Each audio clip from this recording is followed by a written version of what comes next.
कैसे हो आप सभी लोग। आई होप सो आप लोग अच्छे हो गए। चलो आज हम लोग क्या एक क्वेश्चन पेपर को सॉल्व करेंगे और ये क्वेश्चन पेपर 3 से 4 पार्ट में आएगा, एक एक करके। 3 घंटे का एक्चुअली वीडियो बनाना थोड़ा पॉसिबल भी नहीं हो पाता है, टाइम भी मेरे पास इतना नहीं रहता, तो मैं एक एक घंटे का वीडियो बना करके आपको दूंगा। फिलहाल आज के वीडियो जो होगा वो शॉर्ट रहेगा, क्योंकि यहाँ पर हम 1 से लेके 20 तक के क्वेश्चन जो आपके MCQs पूछे जाते हैं वो मैं आपको बताऊंगा, ठीक है। पर आप लोगों से हमेशा एक रिक्वेस्ट रहती है कि सबसे पहले आप वीडियो को पॉज करके पहले खुद से क्वेश्चन लगाएंगे। अगर आप कहीं बाहर ट्रेवल कर रहे हैं या आप नहीं लगा सकते, आपके पास पेन कॉपी नहीं है, तो ठीक है, आप क्या करिए, स्क्रीनशॉट ले लीजिए, हर क्वेश्चन का स्क्रीनशॉट ले लीजिए, घर जा करके आराम से पहले लगा लीजिए, देन वीडियो को सेव करके रख लीजिए या कुछ भी कर लीजिए, आप डाउनलोड भी कर सकते हैं। फिर उसके बाद आप देखिए कि हाँ आपने कैसे क्वेश्चन को अटेंड किया था, या जो क्वेश्चन नहीं आए थे वो कैसे लगाने हैं। ये कोई क्वेश्चन ऐसा तो नहीं कि आपने लगाया उसको 5, 6, 10 मिनट लगाते रह गए, तो MCQs में कोई क्वेश्चन 10 मिनट तक लगाना वो तो ठीक नहीं है, क्योंकि 15 से 20 मिनट के अंदर आपको सारे क्वेश्चन करने होते हैं। तो फिर उसके बाद उसका सोल्यूशन देख लीजिए। तो हाँ, सोल्यूशन देखना है, बट पहले खुद से लगाना है। तो 15 मिनट में आपके पूरे 20 क्वेश्चन हो जाने चाहिए, ये आपकी प्रैक्टिस होनी चाहिए। क्योंकि 3 घंटे के पेपर में अगर MCQs में अगर आप 1 घंटे लगा देंगे तो आपका पेपर कहीं ना कहीं छूटेगा। जो बड़े क्वेश्चन होंगे उनके लिए आपके पास समय नहीं मिलेगा, और ये एग्ज़ाम टाइम 3 घंटे पता नहीं चलता, सच बता रहा हूँ, नहीं पता चलता। तो इसलिए थोड़ा ध्यान रखना, ठीक है। तो ये वीडियो क्लास 10th के लिए, ये बताना मैं भूल गया, सॉरी फॉर दिस, बट थोड़ा सा ध्यान लगा करके पढ़िएगा और कोशिश करिए जो 15 मिनट में 20 क्वेश्चन बना लें। जब आप घर पर 15 मिनट में 20 क्वेश्चन बनाएंगे ना, तब एग्ज़ाम में आप 15 मिनट या 20 मिनट में आप 20 क्वेश्चन बना पाएंगे। तो मेरा टारगेट यही है कि आप 20 मिनट से ज़्यादा समय MCQs में तो कम से कम ना ही दे तो ज़्यादा सही है। फिर उसके बाद आपका सेक्शन B भी आ सकता है, सेक्शन B भी आएगा, सेक्शन C भी आएगा, तो ये सारे सेक्शन आते हैं, ठीक है। तो चलो शुरू करते हैं भैया। पहला क्वेश्चन क्या कहता है कि the pair of the linear equation, इसमें 4 ऑप्शन दिए गए हैं, ये 2 इक्वेशन दी गई हैं। कह रहा है यूनिक सोल्यूशन है, एग्जैक्टली 2 सोल्यूशन है, इन्फिनिटली मैनी सोल्यूशन है, या नो सोल्यूशन है, ठीक है। ये हटा देना, ये थोड़ा फालतू छप गया है। तो ठीक है, देखते जरा।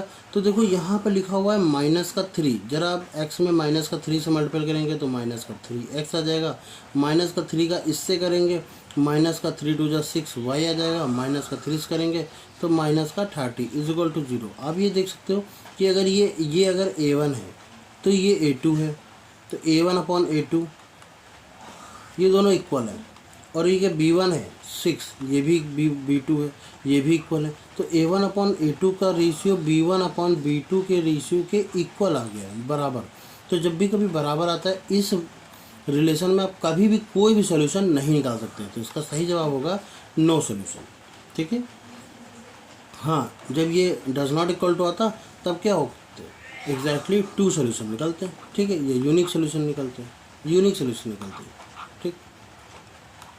चलिए अगला क्वेश्चन कह रहा है the common difference of AP का कॉमन डिफरेंस क्या है। जैसे ये आपका पहला टर्म्स A1 है, दूसरा टर्म्स A2 है, तीसरा टर्म्स A3 है, ऐसे कह रहा है कॉमन डिफरेंस AP का है क्या।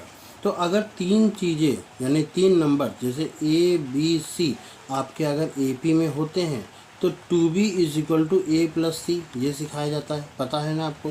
या फिर इसको दूसरी भाषा में B = A + C/2 आपने पढ़ा होगा। तो यानी बीच वाले को आपको क्या करना होता है, डबल करना होता है। तो डबल कर दीजिए, 1 - 4x/2x = और अगले वाले का दोनों को ऐड करना है, यानी कि 1/2x + 1 - 8x/2x। तो जब 2 से 2 मल्टीप्लाई करेंगे ये आपका कट ही जाएगा, सीधी सी बात है। तो 1 - 4x/x = यहाँ पर एलसीएम लेंगे तो ये आ जाएगा 2x, 1 + 1 - 8x। तो x से x भी कट जाएगा, 1 + 1 2 होता है, तो 1 - 4x = ये कितना आ जाएगा, 2 - 8x/2। ये तो पूरा कट रहा है, ये क्या हो गया भाई।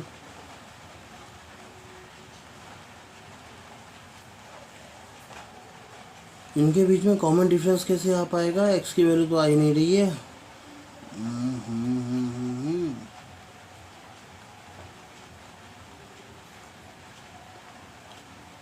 तो 2 - 8x = 2 - 8x, ये तो आएगा नहीं, x की वैल्यू तो करेगी नहीं।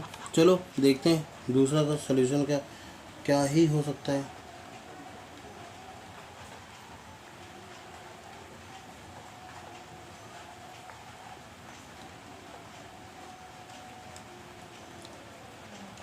तो क्या इससे डी की वैल्यू नहीं निकाल सकती? अच्छा, कॉमन डिफरेंस कह रहा है। कॉमन डिफरेंस तो इन दोनों के बीच का डिफरेंस भी निकाल सकते हो। ठीक है, चलो निकाल के देखते हैं। हालांकि 1 माइनस 4x अपॉन में 2x माइनस 1 माइनस 2x, तो एक्चुअली में कितना आएगा? तब तो -2 आने लगेगा, x कट जाएगा तो। ठीक, 1 माइनस 4x माइनस 1 अपॉन में 2x, ये कट जाएगा, ये से 1 से 1 कट जाएगा। माइनस का 4x अपॉन में 2x, 2 2 जा 4 और x तो कट ही जाएगा। माइनस का 2 आ गया, तो इसका सही जवाब है ऑप्शन नंबर ए।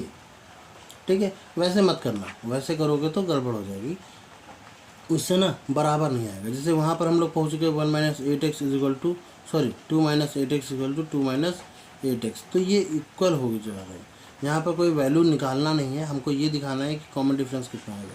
तो इनके बीच का डिफरेंस देख लो और इनके बीच का डिफरेंस देख लो, बस सेम टू सेम अगर आ रहा है तो आपका कॉमन डिफरेंस वही है।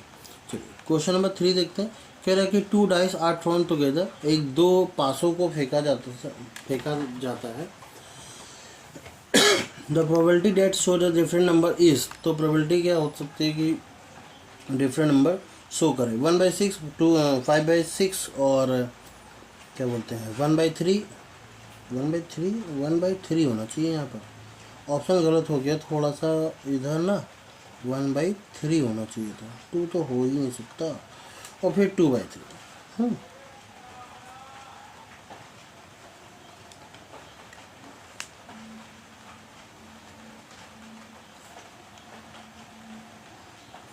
कह रहा है कि द प्रोबेबिलिटी डैट, जो प्रोबेबिलिटी हो वो क्या हो, show the different number. Different number मतलब अलग अलग नंबर हो।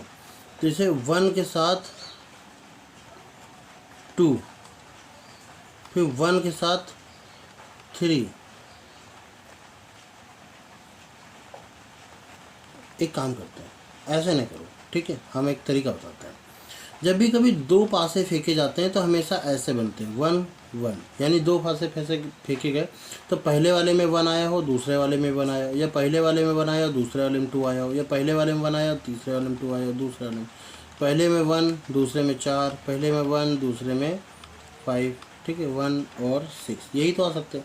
फिर हो सकता है 2, पहले वाले में 2 आया हो दूसरे वाले में 1, पहले वाले में 2 आया हो दूसरे वाले में 2, पहले में 2 आया हो दूसरे वाले में 3, फिर 2 के साथ 4, फिर 2 के साथ 5, फिर 2 के साथ 6, फिर 3 के साथ 1, फिर 3 के साथ 2, इस तरीके से रहेगा। मैं समझाने के लिए बता रहा हूँ, आपको ये करना नहीं है बिल्कुल भी नहीं। तो सेम क्या हो सकता है, ये हमसे कह रहा है डिफरेंट बताओ। डिफरेंट भाई डिफरेंट तो तब बताएंगे, पहले सेम वाले बता देते। सेम वाले यही तो होंगे 1,1, 2,2, यहाँ आएगा 3,3, तीसरे पहले पासे में भी 3 आ गया, दूसरे पासे में भी 3 आ गया, फिर पहले पासे में भी 4 आ गया, दूसरे पासे में 4 आ गया, फिर पहले पासे में 5 आ गया, दूसरे पासे में 5 आ गया, फिर 6,6 भी हो गया। ठीक है, इस तरीके से हो गए आपके कितने 1 2 3 4 5 6, और टोटल प्रोबेबिलिटी कितनी होती है 36। टोटल प्रोबेबिलिटी कितनी होती है भाई, एक नंबर में 6 होते हैं, 2 बार फेंका गया 6 के बाद 36, तो 36 में से 6 वाले हमें नहीं चाहिए, तो हमें कितने वाले चाहिए 30 वाले। टोटल हमें कंपेयर किससे करना है 36 से करना है, तो प्रोबेबिलिटी कितनी हो जाएगी, प्रोबेबिलिटी हो जाएगी 5/6। तो इसका सही जवाब होगा ऑप्शन नंबर बी 5/6। समझ में आया कैसे होगा।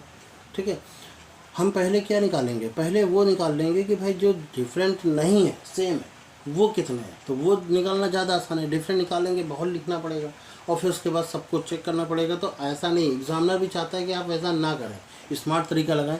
तो स्मार्ट तरीका क्या है कि पहले जितने सेम है उनको निकाल लीजिए, 1 में से माइनस कर दीजिए, और तो जितने सेम है वो कितने होंगे 1,1 ये सेम होगा, 2,2 ये सेम होगा, 3,3 ये सेम होगा, 4,4 ये भी सेम होगा, 5,5 ये भी सेम होगा, 6,6 ये भी सेम होगा। इसका मतलब है पहले पासे में अगर पहला नंबर आया तो दूसरे पासे में भी पहले ही नंबर आएगा, पहले पासे में अगर तीसरा नंबर आया तो दूसरे में भी तीसरा नंबर आएगा। तो ये कितने हो गए 6। टोटल अगर 36 में से ये कितने हो गए 6, तो इनकी प्रोबेबिलिटी कितनी हो जाएगी 1/6। अब ये तो आने की प्रोबेबिलिटी है, ना आने की प्रोबेबिलिटी देखो, प्रोबेबिलिटी ऑफ इवेंट होने की, प्रोबेबिलिटी ऑफ इवेंट ना होने की इज इक्वल टू कितना होता है 1 होता है। तो हो रहा है जब सेम आ रहे हैं तब कितना है 1/6 प्रोबेबिलिटी। ये सेम नहीं आएंगे, उनके लिए डैश लगा दिए =1। तो उधर जाएगा तो प्रोबेबिलिटी जब नहीं आएंगे, डिफरेंट आएंगे, सेम नहीं आएंगे, तो 1 - 1/6 यानी 6 1 6 -1 यानी कि 5/6। आप ऐसे भी लगा सकते हो, चाहे जैसे लगाओ, ये आपके ऊपर है। बट थोड़ा सा ध्यान रखना, अगर आप ओरली इस चीज़ को कर सकते हो कि अच्छा ये 6 हैं, 6 में से 30 में से 6, 36 में से 6 चलेगा, 30 बचेंगे, तो 30/36 आप करोगे तो आपका जो आंसर है मुश्किल से बहुत ज़्यादा तो 20-25 सेकंड में आ जाएगा। ठीक है, चलिए क्वेश्चन नंबर 4 देखते हैं। क्वेश्चन नंबर 4 का आ गया था प्रोबेबिलिटी ऑफ अ गेसिंग the correct answer is certain the question of x/6 if the probability of the not guessing the correct answer is question as 2/3 find the value of x। तो आपको पता है, देखो अगर कोई आंसर गेस कर रहा है उसके करेक्ट होने की प्रोबेबिलिटी ये है, ठीक है, और गेसिंग कर रहा है करेक्ट ना होने की, नॉट गेसिंग, जब गेस नहीं कर रहा है उसकी प्रोबेबिलिटी ये है, तो टोटल कितनी होगी। तो आपको पता है कि टोटल कितना होना चाहिए, जो गेस करेगा उसकी प्रोबेबिलिटी, जो गेस नहीं करेगा उसकी प्रोबेबिलिटी, दोनों की प्रोबेबिलिटी मिलाकर तो 1 ही होनी चाहिए। ठीक है, अब इनका एल्सियम लेंगे तो 6 आएगा, तो x + 3 2 = 6 2 2 = 4 = 1। उधर जाएगा तो x + 4 = 6, तो x की वैल्यू कितनी आ जाएगी 6 - 4 यानी x की वैल्यू 2। बहुत आसान question, very very very easy question. ठीक है, ऑप्शन नंबर ए सही है। चलिए क्वेश्चन नंबर 5वां देखते हैं। कह रहा है a की वैल्यू इतनी है, b की वैल्यू इतनी है, c की वैल्यू इतनी है, एलसीएम बताइए a + b c का अगर इतना है तो फिर x की वैल्यू क्या होगी। जाहिर सी बात है, अगर मुझे एलसीएम लेना है तो मुझे a के साथ 2 के साथ सारे वैल्यू लेने पड़ेंगे। तो यहाँ पर आ जाएगा 2 की पावर x, ठीक है, तो 2 की पावर x यहाँ पर भी है और 3 की पावर x। 2 की पावर x यहाँ पर पहले लिख चुके हैं तो नहीं लिखेंगे, ठीक। और 3 की पावर जब हमने x ले ली, यहाँ पर भी है तो नहीं लिखेंगे। और जब 3 की पावर x ले ली तो 3 की कोई ज़रूरत है। आप खुद ही सोचो, जब हमने एलसीएम में 3 और 9 है और हमने 9 ले लिया, 3 की पावर 2, तो क्या 3 की पावर 1 लेने की ज़रूरत है। अरे ये तो इनमें इंक्लूड ही है, तो इसकी ज़रूरत नहीं है। अब इसमें 5 नहीं था तो हाँ 5 हमने ले लिया, और क्या नहीं था 7 नहीं था तो हमने 7 ले लिया, और यही एलसीएम कितना हो जाएगा 3780, ये इसके इक्वल है। 5 से काट दें, 5 7 35, 28 आ जाएगा, 5 5 25, 5 6 30, और 7 से काटेंगे, 7 1 7, 7 8 56, 108 आ जाएगा। तो 3 की पावर भी x है और 2 की पावर भी x है।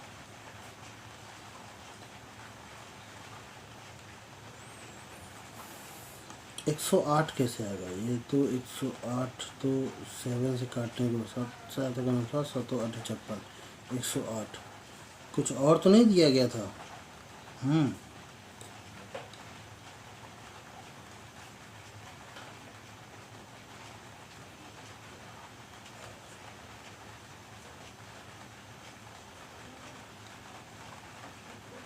मुझे लग रहा है कुछ तो गड़बड़ हो रही है मेरे क्वेश्चन में।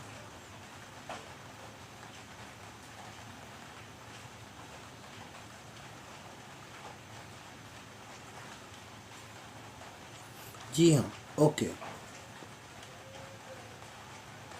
गड़बड़ समझ में आ गई।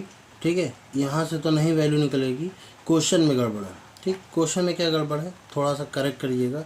जो a की वैल्यू है 2 की पावर 2 है, कितना है 2 की पावर 2 है, और b की ये तो वैल्यू सही होनी चाहिए, क्योंकि मैं इसको भी सही करता हूँ। इसकी पावर कितनी है 2 है, ठीक है, और सी में भी इसकी पावर कितनी, यानी 2 जहाँ जहाँ लिखा हुआ है उसकी पावर 2 की पावर 2 है। यहाँ 3 की पावर x ही होना चाहिए, यहाँ 3 × 5 ही होना चाहिए, और यहाँ पर 3 × 7 ही होना चाहिए। अब सही है, अब करिए। तो एलसीएम जो आएगा वो कितना आएगा, 2 की पावर 2 आ जाएगा। 3 की पावर x लिख लिया, तो अब 3 की पावर जब x लिख लिया तो 3 लिखने की ज़रूरत नहीं है। फिर वही चीज़ 5 लिख लिया यहाँ पर, और फिर यहाँ पर लिख लिया हमने 7। This is equal to 3780। ठीक है, 7 से काट देंगे, 7 पन्ना 35 और 7 चौक 28। 54 का दुगना होता है 108। ठीक, तो 5 या 5 5 40, 2 दूनी 4 होता है, तो 3x की वैल्यू कितनी आ जाएगी, 108 बटे कितना 4। 4 से काटेंगे तो 36 दूना 72, 72 दूनी नहीं, ये तो गड़बड़ हो जाएगा। 3 4 से काटें, अरे इसे कर दो, 4 दूनी 8 और 4 सते 28, तो 3 की power x is equal to हो जाएगा 27। तो 3 की power x is equal to 3 की पावर 3, तो x की वैल्यू कितनी आ जाएगी 3। क्लियर, यहाँ x की वैल्यू कितनी आ गई 3। चलिए, क्वेश्चन में थोड़ी गड़बड़ थी, बाकी सब सही था। क्वेश्चन नंबर 6 देखते हैं क्या कहता है। क्वेश्चन नंबर 6 कि the zeros of the quadratic polynomial, इसके जीरोस क्या होंगे। ठीक है, इसकी क्वाड्रेटिक इक्वेशन निकाल लो, कर लीजिए फैक्टर। ठीक है, तो क्या करेंगे, अगर इसको मैं p मान लूँ, px मान लूँ, तो px को क्या कर दो, 0 कर दो। तो 2x² माइनस का 3x माइनस का 9 इज इक्वल टू 0, जो x की वैल्यू। तो 9 2 जा 18, 18 में से आपको लाना है कितना, माइनस करके 3, तो 6 3 जा 18 और 6 माइनस 3, तो 2x² माइनस का 6x और प्लस का 3x माइनस का 9 इज इक्वल टू 0। अब 2x कॉमन करोगे तो x माइनस 3, प्लस का 3 कॉमन करोगे तो x माइनस 3 इज इक्वल टू 0। x माइनस 3 लिखेंगे तो ये आ जाएगा 2x प्लस 3 इक्वल टू 0। तो x माइनस 3 को अगर हम 0 करेंगे तो x की वैल्यू 3 आ गई, और अगर हम 2x प्लस 3 को 0 करेंगे तो x की वैल्यू कितनी आ जाएगी, तो x की वैल्यू आ जाएगी माइनस का 3/2। तो कहीं लिखा हुआ है माइनस का 3/2, हाँ बिल्कुल सही। और 3 ये लिखा हुआ है, माइनस 3 यहाँ लिखा हुआ है, ये नहीं आएगा, ये दो बार, अच्छा ठीक है, ये माइनस में नहीं है, ये माइनस में नहीं है, ये भी तो है, ये ऑप्शन तो सेम टू सेम है। क्या ही हुआ है, लगता है वीडियो बनाने वाले टीम को थोड़ा देखना पड़ेगा। ठीक, ऑप्शन नंबर ए सही है।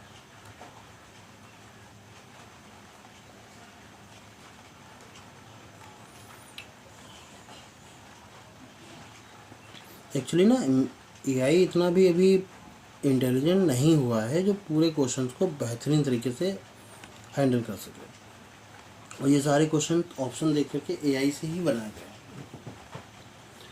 चलो देखते हैं। From a point of the ground which is 30 metre away from the foot of the vertical tower and the angle of the elevation of the top of the found is to be 60 degree and the height of the tower is, कितना होगा height of the tower. तो जाहिर सी बात है, यहाँ पर एक हमारे पास एक टावर है, ये इसकी डिस्टेंस हो गई, और ये आपसे कह रहा है कि ये जो है, जो एंगल है वो 60 डिग्री है, इसकी डिस्टेंस जो है वो 30 मीटर है। तो आपसे कह रहा है हाइट कितनी होगी। भाई tan थीटा का फार्मूला लगेंगे, तो tan 60 बराबर क्या होगा, परपेंडिकुलर अपॉन बेस, यानी h अपॉन बेस, बेस की वैल्यू 30, इसकी value √3 is equal to h upon कितना 30। तो h की वैल्यू आ जाएगी 30√3, कहीं लिखा हुआ है 30√3, यहाँ पर लिखा हुआ था। ठीक है, ये सारे ऑप्शन जो हैं ठीक है, पर यहाँ √3 लिखा हुआ था, यहाँ डैश नहीं लगा हुआ था, √3 लिखा हुआ था। ऑप्शन नंबर डी सही है। ऑप्शन में सब में गड़बड़ है, अब समझ गए। उसने x की वैल्यू चीज़ों को थोड़ा सा ना गड़बड़ तरीके से किया। चलिए कोई बात नहीं, आगे देखते हैं। हम लोगों को अगर क्वेश्चन आता होगा तो हम लोग को क्या ही फ़र्क पड़ता है। ये क्वेश्चन नंबर 8 है ना, ध्यान रखना, ये क्वेश्चन नंबर 8 है। 8 कुछ लिखा नहीं है। इफ़ कॉस थीटा की वैल्यू इतनी है, साइन फाई की वैल्यू इतनी है, tan थीटा प्लस फाई, यानी कि कह रहा है tan में थीटा प्लस फाई की वैल्यू कितनी हो जाएगी। एक चीज़ बताओ, यहाँ पर कॉस थीटा में कॉस में किसकी वैल्यू होती है, √3/2, बताओ 30 की होती है ना, तो थीटा की वैल्यू यहाँ से 30 निकल आएगी। वैल्यू याद होना चाहिए, वरना ये सवाल आपके लिए नहीं है। साइन फाई की वैल्यू 1/2, तो फाई की वैल्यू 1/2 साइन में किसकी वैल्यू होती है, ये भी 30 की होती है। थीटा प्लस फाइव करेंगे तो 30 प्लस 30 हो जाएगा 60, यानी tan में 60 की वैल्यू क्या होगी, tan में 60 की वैल्यू √3 होगी, जो कि आपको ऑप्शन में ये दिया गया, ऑप्शन नंबर ए सही है। क्लियर।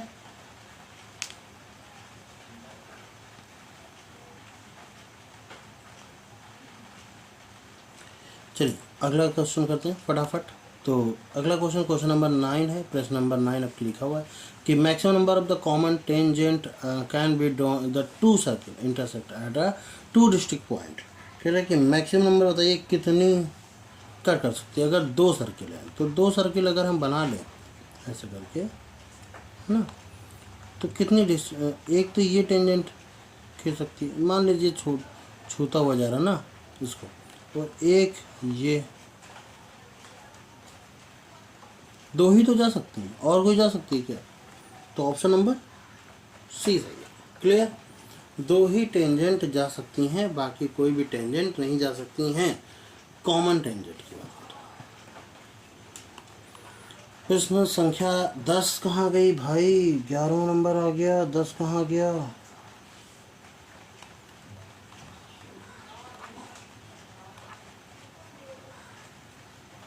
चलो 10वां हम बना देते हैं, ठीक है, चलो बना देते हैं। अगली बार हम इस AI का इस्तेमाल नहीं करेंगे। ये ऐसा है कुछ, और ये सेंटर से, और ये सेंटर है, और इससे एक लाइन खींची गई है सॉरी, और इसके बाद यहाँ से एक टेंजेंट खींची जाती है। टेंजेंट खींच दो ऐसे, अरे नहीं खींचेगी, ये तो स्क्वायर ही बनेगा। एक लाइन का भी एक आना चाहिए, जबकि पता है कि यहाँ पर पढ़ाने के लिए लाइन का इस्तेमाल करा जाता है। या तो मैं अपना यही बदल दूँ, ये टेंजेंट, ये इसको टेंजेंट से बदल लीजिए ना, और ये 90 डिग्री ऐसे बना रहा है। ये क्या कर रहा है? 90 डिग्री ऐसे बना रहा है। और आपसे क्वेश्चन में कहा गया है कि अगर ये x है, कलर चेंज कर लेता हूँ ताकि क्लियरिटी रहे आपको। ये अगर x है, ये 35 है, तो x की वैल्यू क्या होगी? ठीक है, फाइंड x। क्वेश्चन क्या कहता है? Find x। 10वां क्वेश्चन यही है। अब देखो ये बनाएगा यहाँ पर, तो ये 90 बनाएगा, आपको पता ही है ये 90 बनाएगा। और अगर ट्रायंगल के एक एक्सटीरियर एंगल की बात करें तो वो क्या होता है? इन दोनों का सम। तो x की वैल्यू क्या हो जाएगी? 90 प्लस 30, यानी कि 120, 35 है, सॉरी 35, तो 125, यही होगा x की वैल्यू। बस इतना ही क्वेश्चन था, ठीक है। चलिए क्वेश्चन नंबर 11 पर आ जाते हैं। क्वेश्चन नंबर 11 क्या कहता है हमारा कि इफ़ द डायगोनल्स ऑफ इस quadrilaterals divided each other proportionally then अगर वो डायगोनल को हम डिवाइड करें एक दूसरे से, तो वो क्या बनेगा? प्रोपोर्शनली डिवाइड करें तो प्रोपोर्शनली डिवाइड करने पर बनता क्या है? रोम्बस? नहीं, रोम्बस नहीं बनेगा, रोम्बस नहीं बनेगा, वो बनेगा, क्या बोलते हैं उसको, टेंट जैसा, ट्रेपेजियम, ठीक है। तो ऐसे करके ऐसे बना लीजिए, और ऐसे करके ऐसे थोड़ा खींच लीजिएगा अच्छे से अपना कॉपी पेन लेकर के ना, और अच्छे से इसको रफ अप कर लेना। हम तो ऐसे बना रहे, आप बढ़िया से बनाइएगा।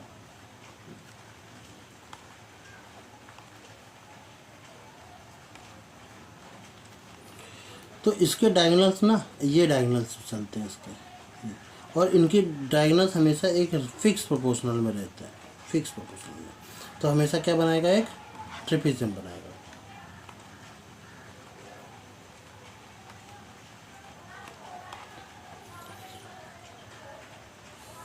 अब ये कह रहा है कि शोन इन फिगर, फिगर तो बना नहीं है, क्वेश्चन नंबर 12, चलो बना देते हैं फिगर। तो ये ट्रायंगल है, इस ट्रायंगल में आपका ये हो गई एक लाइन। आपसे कह रहा है इन ट्रायंगल ABC, तो ये ट्रायंगल ABC है। Clear. D E is parallel to B C, तो D E is parallel to B C, ये ऐसे कह रहा है। और डी कहाँ है? ए डी की वैल्यू कितनी है? 2 है। ये कितना है? 2 है। बी डी की वैल्यू कितनी है? 3 है। बी सी की वैल्यू पूरी बी सी ये वाले 7.5। कह रहा डी ई की लेंथ कितनी होगी? उसकी लेंथ मान लेते हैं एक्स। ठीक है, कलर चेंज चलो करते हैं। कह रहा डी ई की लेंथ कितनी होगी? तो आपको पता है ना कि जो बीबीटी लगाएंगे इस पर कि A D upon A B is equal to D E upon B C, यानी कि ये लाइन बटे ये लाइन, ये लाइन बटे ये लाइन का इनका रेशियो हमेशा सेम रहता है। इनका रेशियो क्या रहेगा? हमेशा सेम रहेगा। तो 2 अपॉन ए बी की वैल्यू 2 + 3 यानी कितना हो जाएगा? 5 is equal to D E की वैल्यू x, और ये कितना हो जाएगा? पूरा 7.5। ठीक है, इसको करेंगे 10 आ जाएगा, 5 से इसको कट करेंगे 15 आ जाएगा, 15 2 × 30 और 10 से डिवाइड करेंगे तो x वैल्यू कितनी आ जाएगी? 3।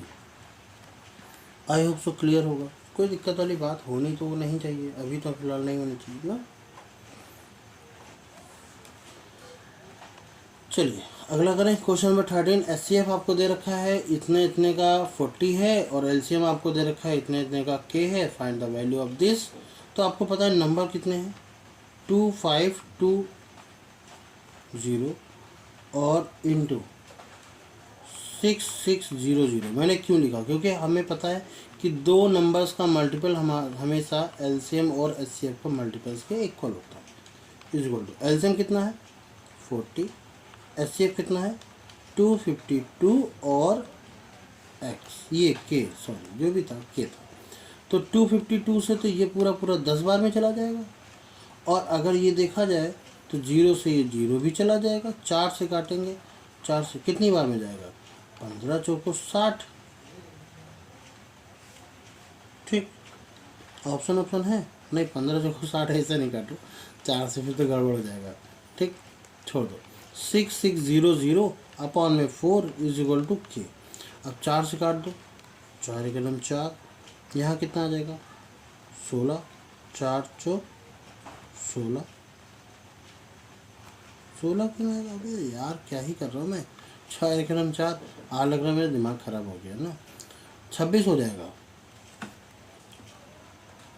4 छंग 24, 2 4 पंचे 20 और फिर 0। ठीक, क्लियर।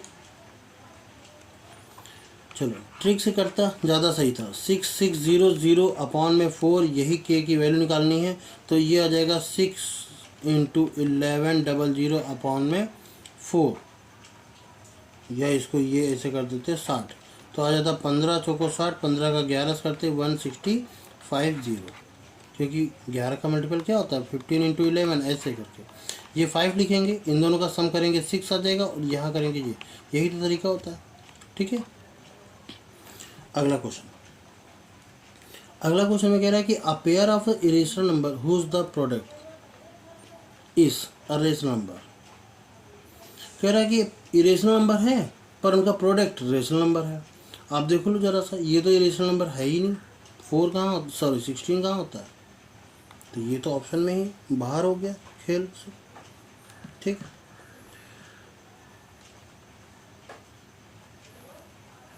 इसी तरीके से ये भी इरेशनल नंबर है, ये भी इरेशनल नंबर है। अच्छा, इसमें आंसर दे दिया गया ना। तो अ पेयर ऑफ इरेशनल नंबर, तो ये सेम टू सेम हो गए, इसलिए ये वाला नहीं लेंगे। 36 ये भी नहीं है, 6 का होता है।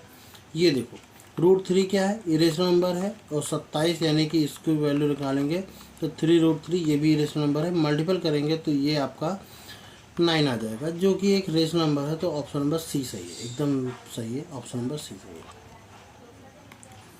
If a digit are chosen either random is the digit 1 2 3 4 5 6 7 8 9 and the probability that a digit of odd prime number, probability odd number की कितनी होगी?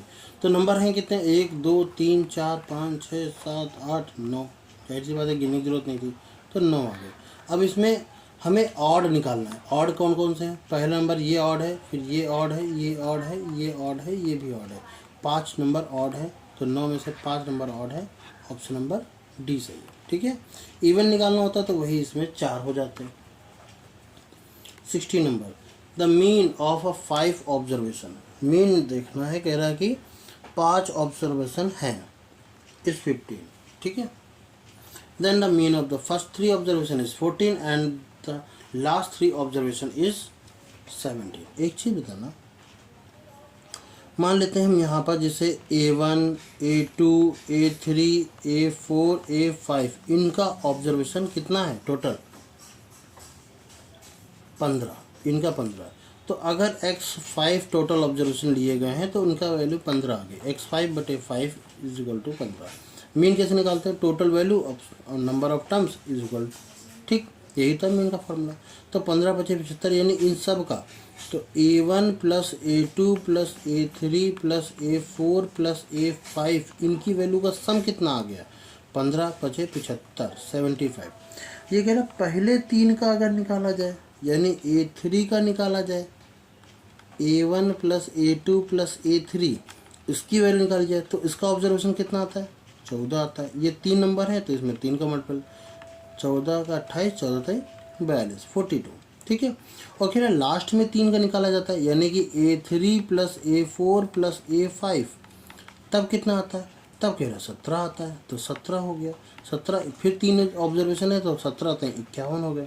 अगर दोनों को जोड़ेंगे, दोनों को इनको जोड़ें तो A1 + A2 + A3 + A3 + A4 + A5 is equal to, इनको जोड़ेंगे तो कितना आ जाएगा? 5 × 4 = 9 और 93 आ गया।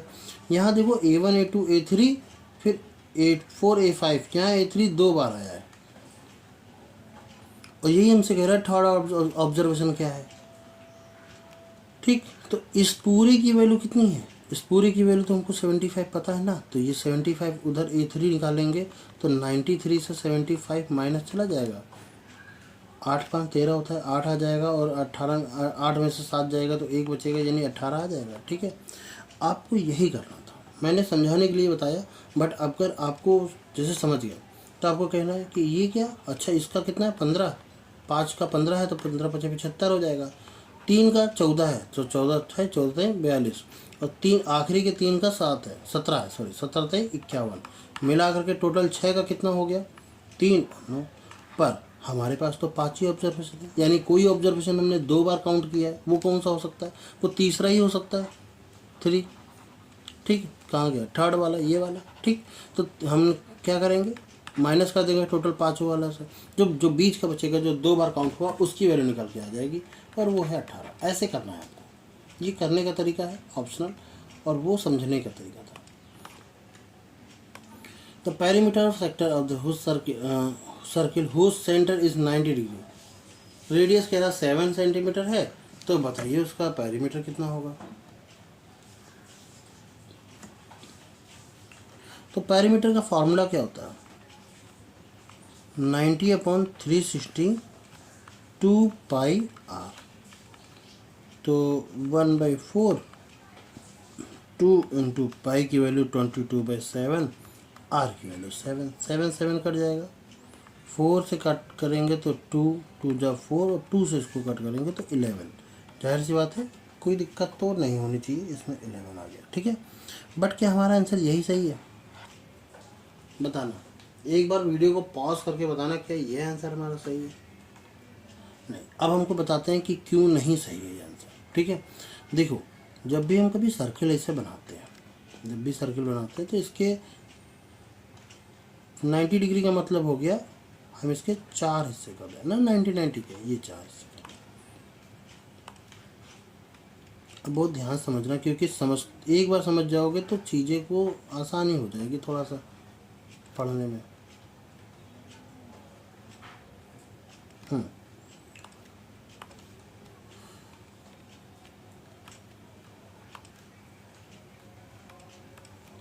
ठीक है, तो देखो ये हमारे पास आ गया है 11, पर हमसे कह रहा पेरीमीटर ऑफ अ सेक्टर, ये पूरा सेक्टर है।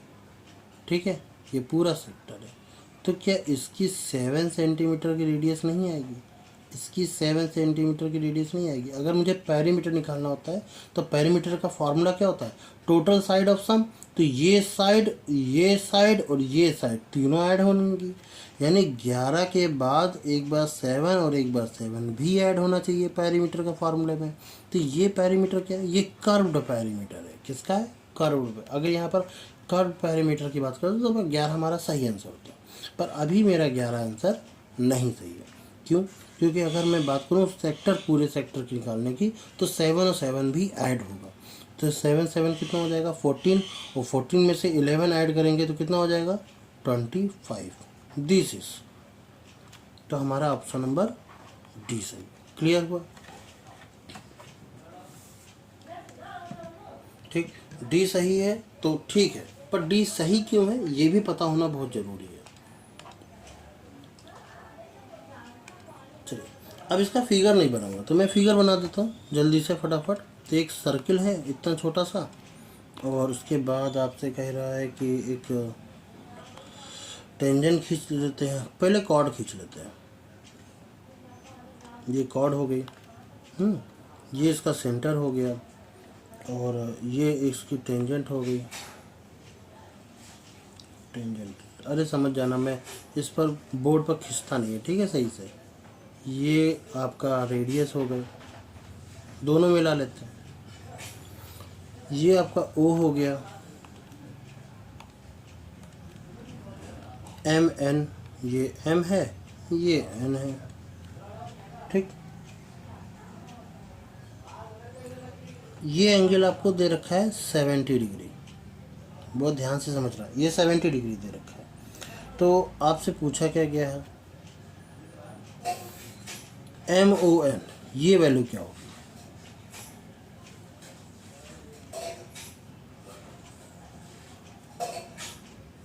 अच्छा, ये 90 होगा कि नहीं? हाँ या ना? ये 90 होगा। क्लियर? क्योंकि किसी भी टेंजेंट और जो सेंटर का जो रेडियस होती है उस टेंजेंट पर जो टच करते हैं वो 90 डिग्री पर टच करते हैं, स्पर्श रेखा, ठीक है, हमेशा 90 डिग्री का कोण बनाती है। ये हो गया। तो अगर ये 90 है हमारे पास, ये है 70, इसको अगर मैं x मान लूँ तो, और जो ये x होगा वही ये भी x होगा। क्यों? क्योंकि ये दोनों ही क्या है? रेडियस है। और जब रेडियस है तो ये क्या बनाएंगे? आइसोस्केल ट्रायंगल बनाएंगे। दो sides are equal then the angles are also equal, ठीक है। तो हमें ये पता चल गया कि 90 + 70 + x, इसकी वैल्यू जो होगी वो 180 के इक्वल होगी। उधर जाएंगे तो 90 हो जाएगा, और 70 में 90 में 70 जाएगा तो x की वैल्यू 20 आ जाएगी। अब जब x की वैल्यू 20, यहाँ 20 आ गई है, तो क्या यहाँ 20 नहीं आएगी? बिल्कुल आएगी। अब इन दोनों में 20 आ गई तो ये एंगल हम मान लेते हैं z, मान लेते हैं थोड़ी देर के लिए। तो 20 + 20 + z is equal to what? क्योंकि ये भी तो एक ट्रायंगल ही है ना, और इन टोटल ट्रायंगल का एंगल जो होता है 180 डिग्री होता है।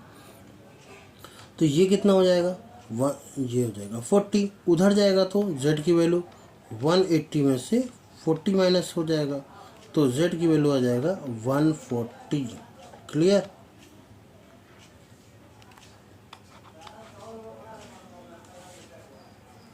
समझ में आया? आई थिंक सो कोई दिक्कत वाली बात होनी तो नहीं चाहिए, पर अगर नहीं समझ में आए तो बिल्कुल नीचे आपका कमेंट बॉक्स बिल्कुल आप ही के लिए बना हुआ है। आप बिल्कुल उसमें कमेंट कर सकते हैं कि ये चीज़ समझ में नहीं आई है, या ये थ्योरी समझ में नहीं आ रही है। उस थ्योरी पर अगर 10 लोग भी अगर बोल देंगे तो फिर मैं डाउट क्लियर कर दूँगा, ठीक है। क्योंकि एक दो लोगों के लिए एक्चुअली होता क्या है कि ना, कि एक दो लोगों के लिए पॉसिबल नहीं हो पाता, क्योंकि मेरे पास समय थोड़ा नहीं रहता ना, इसलिए। तो 10 लोग भी बोल देंगे कि हाँ मुझे ये चीज़ चाहिए बताना, तो मैं बताऊंगा। अच्छा, इस क्वेश्चन को असर्शन रीजन, ये दो क्वेश्चन जो है असर्शन रीजन के, एक क्वेश्चन ये रहा और एक क्वेश्चन 20 कहाँ गया?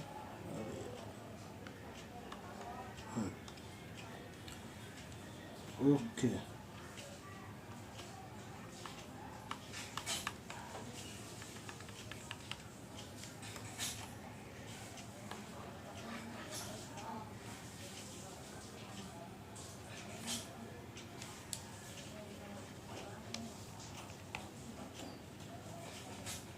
एक सेकंड, क्या ही हो गया, ये तो गड़बड़ हो गई भाई, पेन चलना बंद हो गया।